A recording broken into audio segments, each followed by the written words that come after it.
butuh es untuk membuat suaraku terdengar jadi lebih beda sih. Aku belum minum es nih. Sekolah Musik Indonesia. Aku minum es nih. Sekolah Musik Indonesia. NFT. Tahu NFT gak kamu? Tahu. Nyerah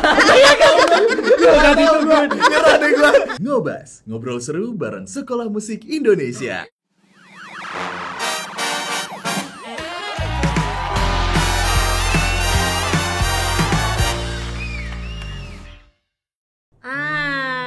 Teknik, ada tekniknya juga Itu nih. dia, belajar. Dipelajari juga. Karena bakat tanpa disiplin nggak jadi passion. Oh, iya. Nah, itu enak tuh. Benar, Nanti ada tagline-nya di sini ya.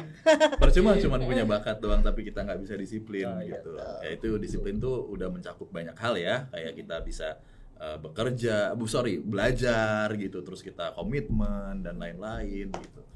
Ya itu sih. Jadi tetap ada teknik-tekniknya. Oke, tapi kalau untuk pita suara ya secara klinis memang kita tahu gitu banyak makanan atau minuman yang mengganggu pita suara gitu. Tapi karena aku udah tahu gitu apa sih yang harus aku hindarkan dan aku nggak berpatokan banget dengan itu. Aku lebih ke mindset aja. Yang penting mood aku bagus gitu ketika moodnya aku. ya. Jadi ya kadang tuh aku butuh teknik-tekniknya tapi jangan diikutin ya ini. Mungkin karena setiap orang beda-beda kali. Beda-beda. Tapi memang ya kita nggak bisa pungkirin lah gitu ada beberapa hal yang bisa membuat tenggorokan kita tuh sakit gitu ya. Betul. Jadi itu bisa di Google lah gitu. Kadang aku pun juga butuh es untuk membuat suaraku terdengar jadi lebih beda sih. Oh iya. Tapi jangan diikutin sekali lagi ya. Itu setiap orang punya cara masing-masing. Betul, Misalnya betul. aku apa nih? SMI lah, Sekolah Musik Indonesia. Aku pakai suara deepku ya. Oh, coba. Nih, aku belum minum es nih. Belum minum es mungkin jadi Sekolah Musik Indonesia. Sekali lagi ya. Sekolah Musik Indonesia. Aku minum es nih. Bedanya. Oke, perbedaannya? Sekolah Musik Indonesia. Oke, ada serak-serak ya, Iya tambahannya kan? ya. Gitunya ya. Ganti lagi. Oh, gitu. Bisa disetting ya. Diganti gear. Bisa disetting ternyata. Ini ibarat kata cara jalanannya gitu. Ya, Tapi ya, terlepas ya. dari itu ada juga teknik-teknik untuk aku bisa nge-switch kayak gitu. Nah, buat pelajari itu bisa ada sekolahnya juga nggak, Kak? Kebetulan aku, terima kasih loh sudah disediakan Iya. tempat untuk Aduh, berpromosi loh. masuk. Ayo. Lumayan lah. Kebetulan aku bersama teman-teman voice over talent yang lainnya, ada beberapa gitu punya yang namanya Voice Institute Indonesia. Oke. Jadi memang kita fokus untuk bersuara lah ya di situ. Jadi apapun yang berhubungan dengan voice gitu, tapi lebih deepnya di voice over sih. Jadi kita mungkin sama seperti yang Marco sudah jelaskan tentang SMI ini juga, aku menyediakan benar-benar fasilitas untuk teman-teman tuh nggak cuma jadi gimana sih cara membaca yang baik dan benar, enggak, tapi dipersiapkan untuk masuk ke industri. Siapa tahu kita bisa collab dengan SMI. Nah, why not? Gak ada yang bilang enggak ya? Oh, iya. Gak ada yang bilang enggak ya? Oh ya ini. Kenapa kacang tuh berarti? Why not? Iya, benar why not? juga. Why not? Aduh, Why not? lucu lagi. Kenapa kacang? Oh ya. Kalau matahari merah muda apa? Matahari. Sun. Pingsan. Pink. Sun. Maaf loh. Ini jokes apa nih? Bapak-bapak lah, jokes apa? Udah bener bapak-bapak. Bapak-bapak ya. Ini jokes waktu aku masih SD. Iya. Sering nge-troll teman-teman gitu. Oh ya ini sama. Kak Bimo Gimana kan, Marco? tadi aku sudah ceritakan Yes. kayak kalau di TikTok kan kalau orang-orang pada mau belajar bisa ke TikTok, bisa ke YouTube ya. Misal orang mau belajar editing bisa ke Yes. YouTube, orang mau belajar. Nah, kalau orang yang mau belajar voice over, mau masuk ke industri voice over, mau ngambil passionnya voice over. Menurut Kak Bimo, bisa gak cuma belajar di YouTube doang, modal belajar di YouTube doang terus bisa masuk ke industri, atau perlu les khusus atau kayak Oke. mungkin ikut? Ya pada dasarnya sekarang ini pertanyaan bagus dari Marco nih. Jadi sekarang tuh kita sudah disediakan ya, maksudnya oleh dunia ini teknologi yang cepat banget, yang gampang banget untuk kita tuh bisa memilih jalan hidup pertama. Yang kedua tuh kita bisa belajar dengan instan. Tapi kalau dari sosial media aja kan balik lagi kita nggak ada yang namanya experience gitu. Jadi Butuh mentor kita ya. butuh mentor dan butuh experience gitu. Kadang kalau misalnya kita dari internet pun kita juga bisa sebenarnya. Tapi ketika kita praktek langsung pasti akan berbeda. Apalagi diliatin sama klien, diliatin sama teman-teman agensi dan lainnya gitu kan. Kita butuh mental gitu. Kalau ditanya bisa apa enggak? Bisa.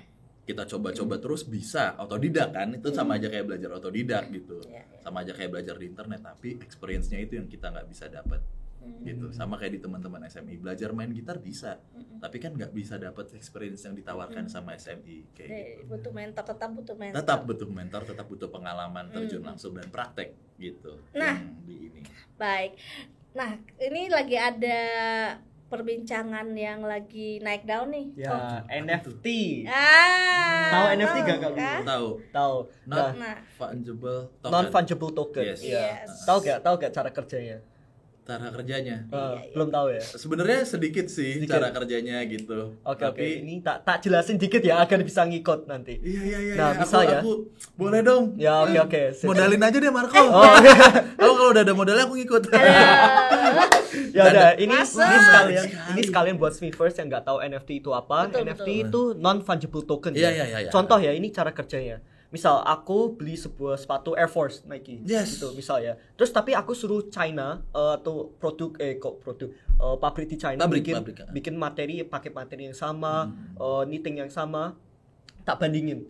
Tahu gak yang mana yang dari Nike atau dari bikinan sendiri pabrik? Itu kan susah ngeliatnya. Iya. Nah, tapi kalau dengan NFT itu beda. Karena NFT itu mereka memiliki teknologi namanya blockchain gitu. Iya. Jadi orang-orang bisa ngelihat ya real owner-nya tuh siapa. Dan di dunia NFT ini itu sudah kayak rule yang sudah ada. Jadi cuma ada satu owner buat satu NFT gitu. Walaupun Ya, makanya orang-orang ya. pada bilang, "Oke, aku screenshot nih gambar. Oke, boleh. Bisa dijual gak?"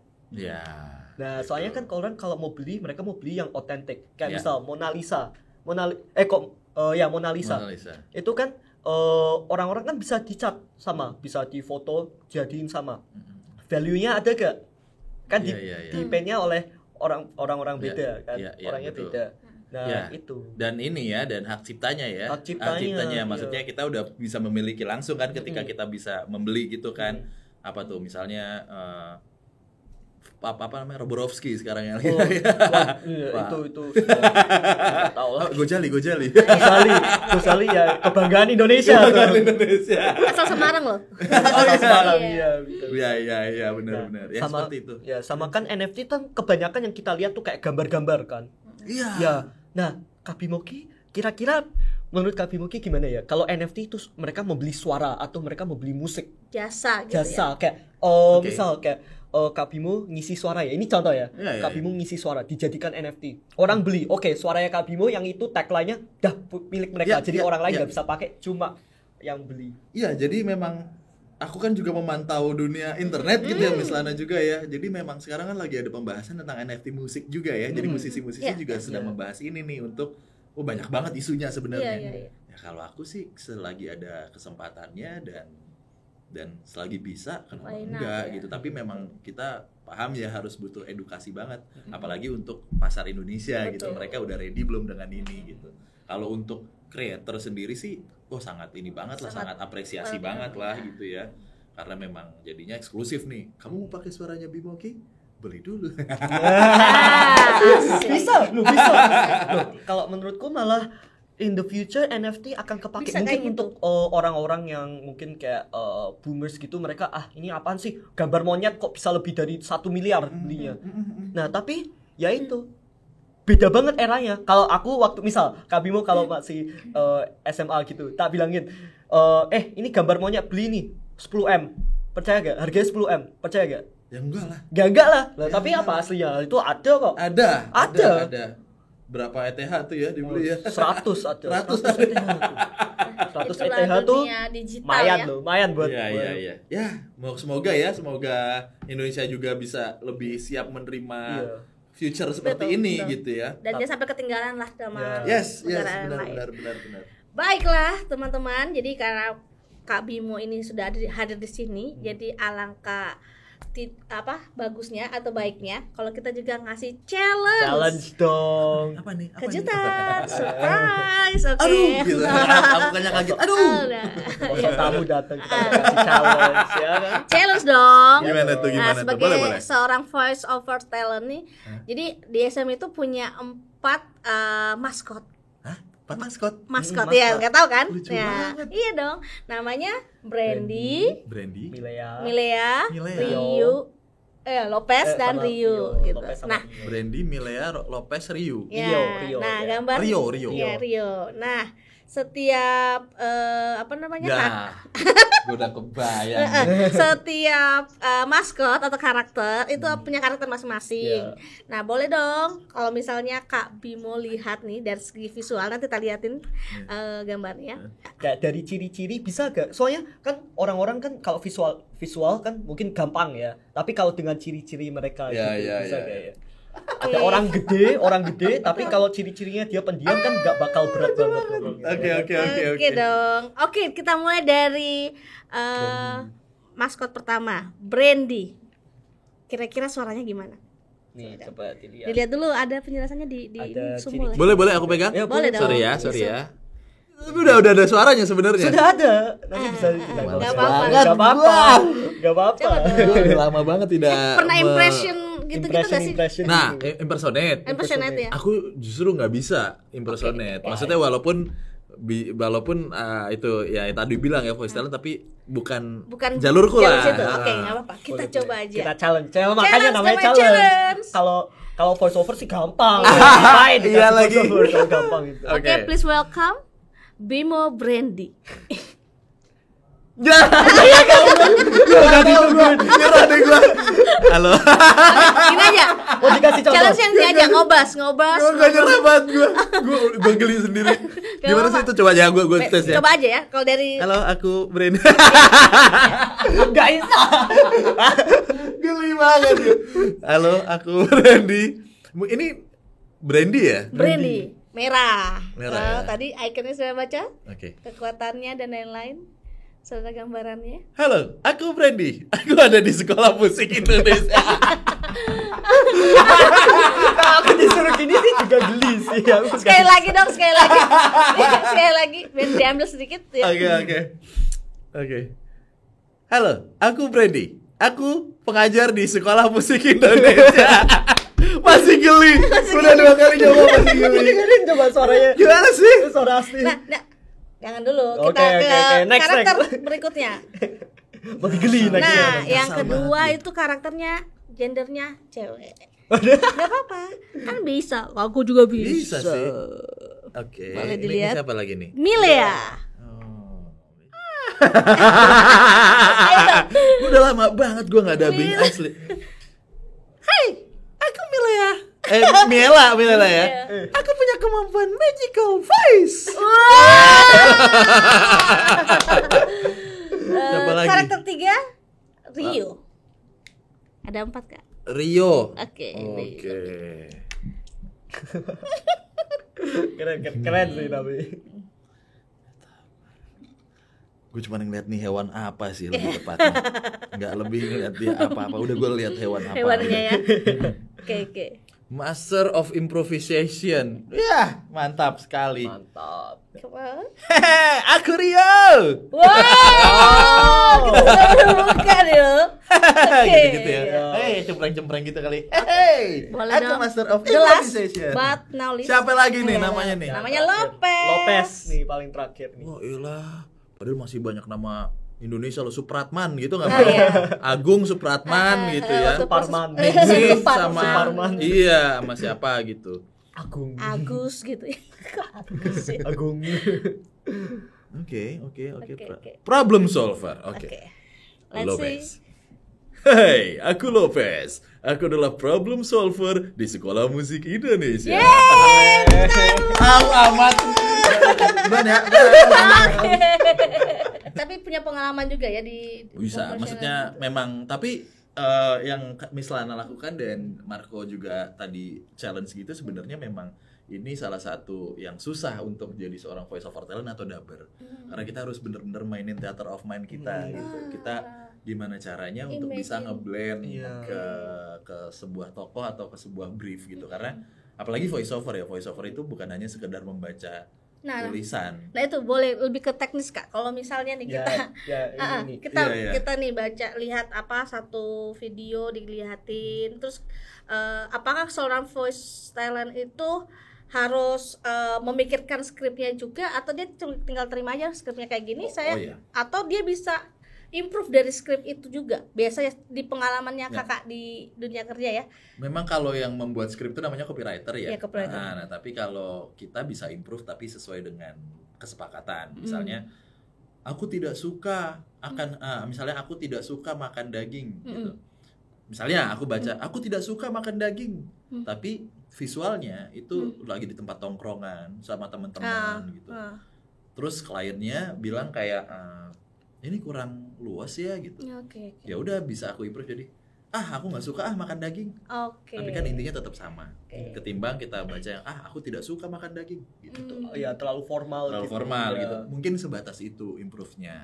Terus ditambahin imbuhan yang gitu. Kayak Oke, gitu. oke. Jadi intinya sih sebenarnya kalau voice over talent tuh susahnya bukan kita punya suara bagus, Oke. tapi gimana caranya kita bukan hanya membaca tulisan sesuai pesanan, tapi memberikan nyawa ke dalam sebuah tulisan. Sih. Kayak kita bernyanyi juga kan. Ya, sama semua voice talent gitu. Kita benar-benar mendalami banget. Kita harus tahu banget apa yang kita baca, product knowledge-nya seperti apa. Pesannya bisa tersampaikan. Pesannya gitu. Emotionnya harus kebaca ya. Pasti. Emotion tuh bukan langsung kita nangis gitu ya, ketawa enggak. Maksudnya kita baca aja kan orang langsung bisa, ada soul-nya nih, sama kayak bernyanyi kan gitu.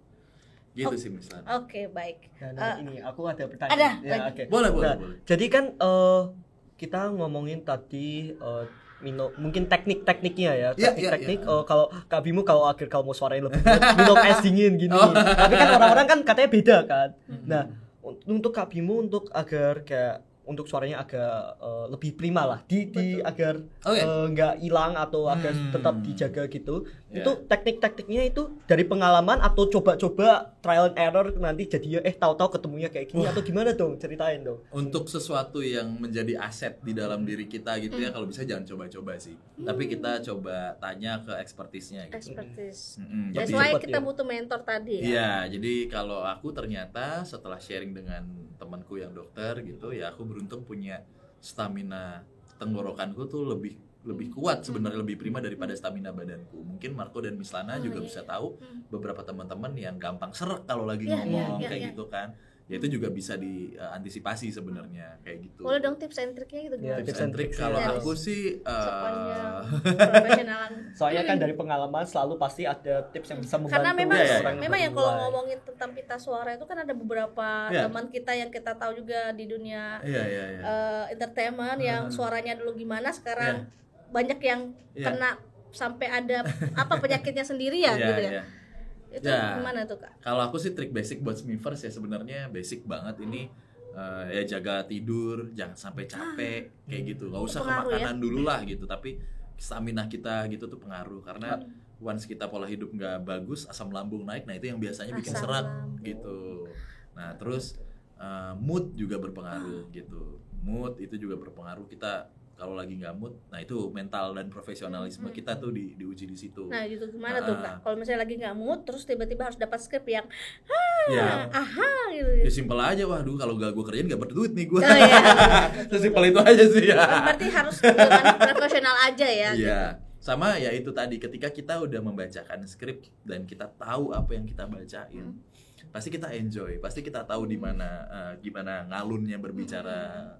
Itu juga tentu dengan teknik-teknik yang kita pelajari ya.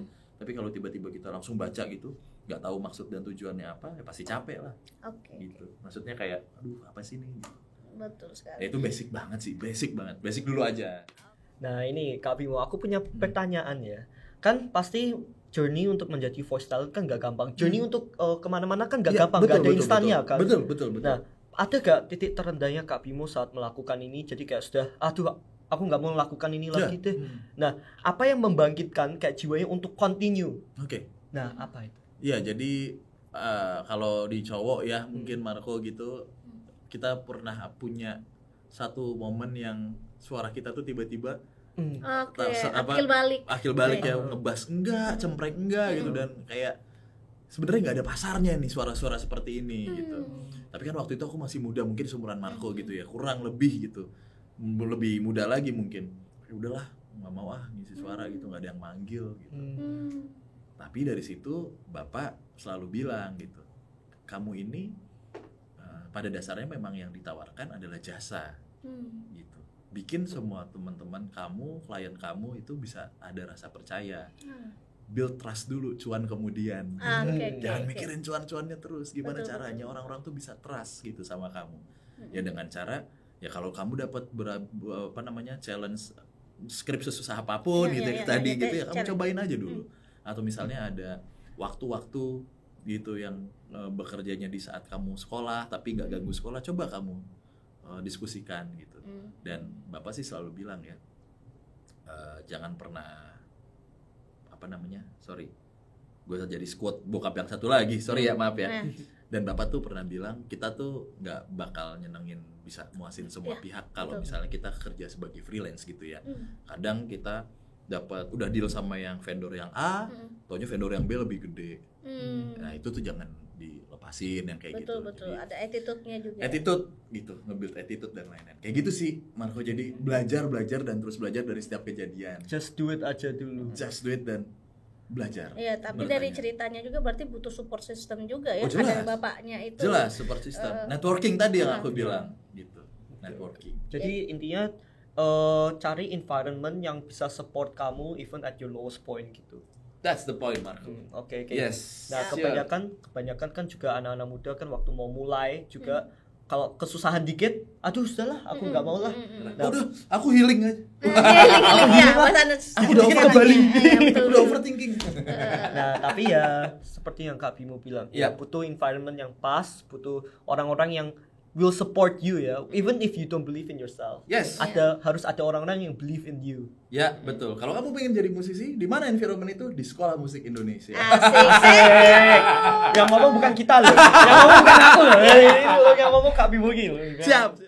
Baiklah, terima kasih banyak Kak Bimo. Kayaknya hari ini kita banyak banget dapat pengetahuan dari pengalamannya Kak Bimo. Dari tadi yang hal-hal yang challenging juga, itu seru juga lihat Kak Bimo kaget kita juga tahu dari pengalamannya Kak Bimo gimana, mulai dari mana, itu seru banget sih. Ternyata tidak mudah, tapi boleh dong kasih pesan-pesan buat Smithers di rumah yang mungkin lagi mencoba mencari itu tadi. Aku mau apa ya ini biar dapat aha momennya gitu. Sebenarnya sebelum jauh untuk mendecide seperti itu, Smithers, aku mau cerita sedikit pengalamanku yang selalu aku ceritakan di setiap momen kalau aku lagi ada kesempatan seperti ini nih gitu. Jadi aku tuh mungkin Smithers ini yang udah pernah ikut kelasku atau pernah ikut seminarku juga udah pernah denger gitu. Jadi di era tahun 2014 sampai 2015 tuh aku punya satu kelompok yang sering charity lah. Ke panti asuhan, lalu ke panti jompo gitu, ke teman-teman yang ya mereka tidak lebih dari kita lah gitu, mungkin mohon maaf bahasanya ya gitu ya. Jadi aku waktu itu sempat datang dan kita kasih penghiburan lah gitu ya di sana di teman-teman tuli. Anyway, kenapa aku nyebut teman tuli? Karena mereka lebih wise dipanggil tuli ketimbang tuna bla bla bla kayak gitu. Jadi aku ke teman tuli di sana. Terus aku di sana tuh ditemani sama beberapa interpreter supaya aku bisa berkomunikasi. Ya mereka penerjemahnya lah. Jadi dibagi beberapa kelompok, satu kelompok tuh ditemenin sama satu orang interpreter gitu. Nah, aku di sana kita nyanyi, doa bareng dan lain-lain sampai akhirnya ada satu orang nih. Ada satu orang dengan ya segala kekurangannya ya, mohon maaf sekali lagi gitu, dengan kekurangannya dia datang ke aku ditemenin sama si penerjemah itu dan bilang, karena dia masih bisa melihat, nih kamu kan sering lihat segala keterbatasan, mohon maaf kita nggak boleh bilang kekurangan lah ya gitu kan, kamu sering nonton film nih kalau malam, nah Mas Bimo nih yang ngisi suara iklan buat ini loh gitu. Terus dia bilang, wah iya gitu, dengan keterbatasannya, maaf sekali lagi gitu. Terus dia ditanya sama interpreternya, kamu mau nggak jadi Mas Bimo? Oh mau banget dong gitu. Dia ngomongnya tidak selancar ini ya berbicaranya. Akhirnya dia ambil ukulele, gitar kecil, terus dia ngiklanin dengan keterbatasannya dia sekali lagi. Set dia ngiklanin, terus dia taruh, dia tanya ke aku, Mas gimana? Suaraku bagus apa enggak? Gitu. Itu tuh pertanyaan dia lewat si interpreter. Di saat itu seorang Bimo Kusumo nggak mungkin jujur dong. Nggak mungkin jujur. Pasti bohong. Pasti aku bilang bagus. Gitu kan. Terus aku bilang, oh ya bagus, wah keren, tadi ngiklaninnya keren banget, udah cocok kamu jadi seorang voice over talent. Tahu nggak dia jawabnya gimana? Dia jawabnya kayak gini nih, tuh kan Kak Bimo, suaraku bagus kan? Karena aku yakin aku ini dilahirkan dan diciptakan oleh Tuhan tuh bagus adanya dari ujung kaki sampai ujung rambutku. Yang nggak bagus adalah mata dan mulut orang di depanku. Waduh. Itu jawaban dia. Aku tuh yakin aku dilahirkan sama orang tuaku dan diciptakan oleh Tuhan dari ujung rambut sampai ujung kakiku tuh bagus adanya. Yang gak bagus adalah mata dan mulut orang di depanku. Di saat itu gue mau bersyukur kayaknya kurang dalam nih. Sedalam apa gue harus bisa bersyukur. Mau nangis juga gak pantas gue nangis. Tapi akhirnya aku janji ke dia gitu, tolong cerita ini, quotes ini akan aku bawa. Entah kapan nanti momennya aku bisa bagikan ini supaya orang-orang dan teman-teman yang lain bisa bersyukur, bisa lebih yakin untuk jalanin hidupnya dan gak minder dengan apa yang dia punya. Betul. Keterbatasan tuh bukan penghalang. Betul. Yang jadi penghalang tuh rasa malas. Semuanya udah ada sekarang gitu. Kuat lah gitu tadi. Gitu sih. Jadi jangan pernah bilang suara gue jelek, jangan pernah bilang muka gue jelek, segala macam. Coba dulu gitu. Karena masih banyak orang-orang yang lebih yakin dan lebih bersyukur ketimbang kita yang udah punya segalanya di luar sana. Betul sekali. Wah, dalam banget gitu nih, banget nih endingnya nih. Aku tersentuh. Tadi aku hampir mau nangis sebenarnya. Hampir mau nangis tapi kan gak enak juga ya momennya. By the way, thank you so much buat banyak. Waktunya Kak Bimo sudah berbagi inspirasi bersama kami di sini. Yes, Marco, terima kasih juga buat para Smithers di rumah yang sudah nonton sampai habis. Sangat inspirasi ya pastinya, bisa dibagikan ke teman-teman yang lain juga. Dan thank you juga buat Marco yang mungkin akan temani kita terus ya di ngobas-ngobas episode selanjutnya. Yes. Akhir kata, sampai jumpa lagi di Ngobas Sampai jumpa selanjutnya. Bye bye. Ngobas, ngobrol seru bareng Sekolah Musik Indonesia. Klip suara ya, klip dipakai.